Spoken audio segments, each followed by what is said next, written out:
Are you experiencing the midlife crisis, the menopause, perimenopause, anxiety or loss of identity? I remember crying on my 40th birthday because I really didn't want to be 40.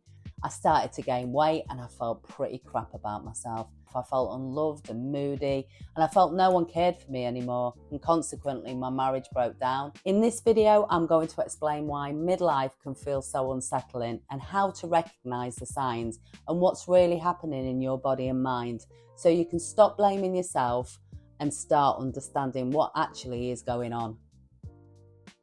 If you're in your mid-30s, 40s, 50s, and you feel like something inside you has shifted, even though you can't just quite put your finger on it, this video's for you, and I will explain some of the facts. Many ladies come to me and say things like, I don't feel myself anymore. My confidence has disappeared. I feel anxious and all the time, I don't know why. And often they're wondering, is this a midlife crisis? Is it because I'm menopausal? And why am I just not coping anymore? I never used to be like this. And what's happening to me? What's wrong with me? Oestrogen doesn't just affect periods. It plays a key part in the brain. Oestrogen helps to regulate serotonin for mood and well-being, GABA, the brain's calming chemical, and cortisol, the stress hormone.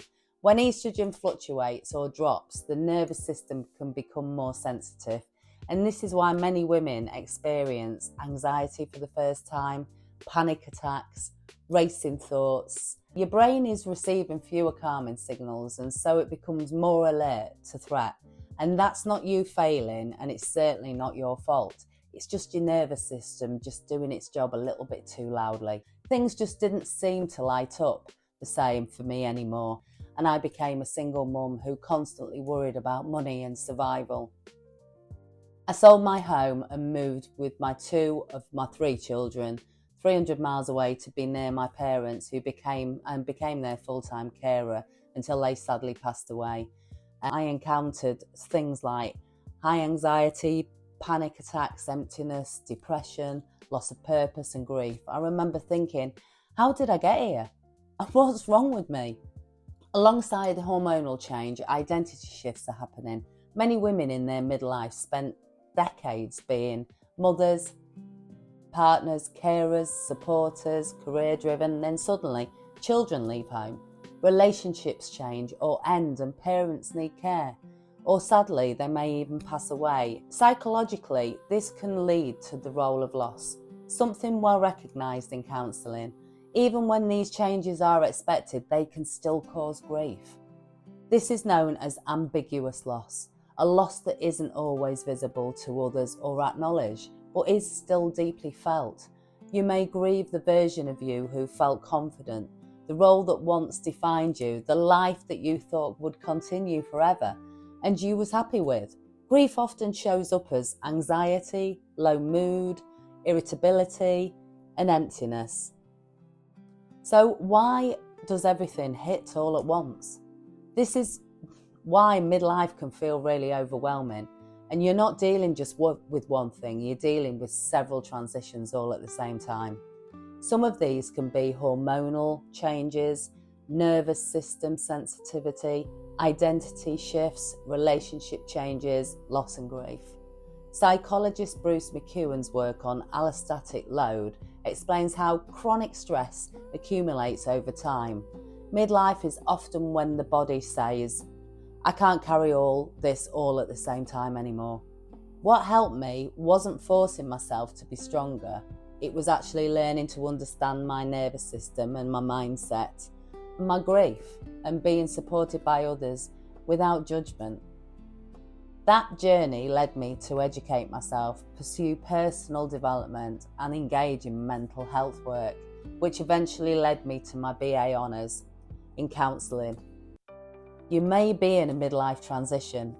If you notice anxiety that feels new or stronger, loss of confidence, feeling emotionally raw, questioning your identity or purpose, feeling tired but also wired, a sense of something's not right. But please don't think these are all signs that you're broken. They're just signs that your body and mind are asking you for care and understanding. This is the time for you to look after yourself. Yes, self-care. Stop, breathe, exhale. Take accountability for yourself. This is not a selfish act. It's the most important thing you could ever do. Healing happens through safety, education, connection, gentle regulation, and not pressure. The first things you can start thinking are understanding menopause and hormones, learning to calm your nervous system, talking openly about loss and grief, and being around people who understand. Here you'll find clear education around menopause and emotional well-being, gentle tools to calm anxiety in the nervous system, honest conversations about midlife transitions, and support around identity, confidence and loss. Access to counselling, live chats, podcasts and courses. It's not about you fixing yourself, it's about learning how to support yourself through those changes, just one step at a time. This to help you navigate through all of this, I have created this new channel, the Midlife Exhale, and I have set up a new school community to go with it for like-minded ladies that are going through challenges, which I will leave the link in the description. I'd love to hear from you and your midlife experiences, so press like, subscribe or follow the links below to join the Midlife Exhale School community or connect with me on social media, as this is a brand new venture for me and my first video. I would really appreciate it if you could help by sharing it with anyone who may benefit from it. Midlife isn't a breakdown, it's a recalibration. Let's navigate it together. I've got your back, so I'll hopefully see you in the next video.